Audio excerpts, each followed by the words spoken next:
Nella sua vita Hemingway è stato legato a molti luoghi, dalla Spagna a Cuba all'Africa, però certamente il Friuli è stato un luogo molto importante, perché Hemingway ha ambientato in Friuli Addio alle armi diversi racconti. In Friuli è stata combattuta la Prima Guerra Mondiale, a cui ha partecipato, e la guerra è stata una delle sue esperienze primarie, dove ha colto la stoica fragilità umana.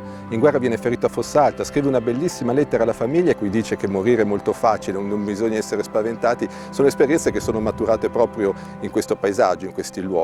Quindi ne ha scritto ed è stato legato.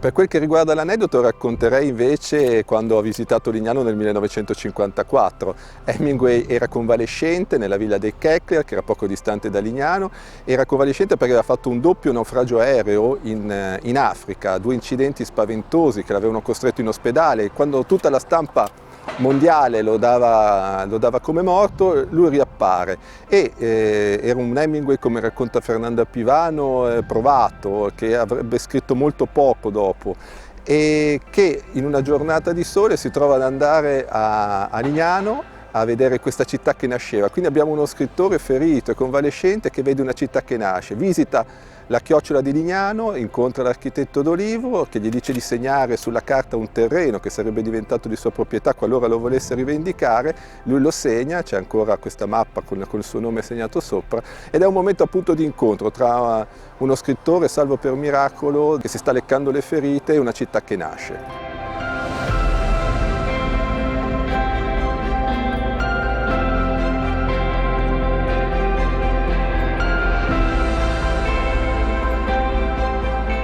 Allora, per quel che riguarda luoghi, sempre rimanendo con Hemingway, io direi di visitare appunto la chiocciola di Lignano Pineta, perché è appunto il luogo dove è avvenuto questo incontro. Direi di vedere appunto la strada, lo stradone che va verso Lignano, perché è questo luogo pianeggiante, così ricco di vegetazione, che Hemingway ha chiamato appunto la Florida d'Italia, e poi di andare alle Foci del Tagliamento. Perché a parte che sono bellissime, è un luogo magari non visitatissimo di Lignano, ma sono anche il luogo dove dall'altra parte Hemingway andava a caccia delle oche, e quindi un luogo che è stato anche molto raccontato da Hemingway.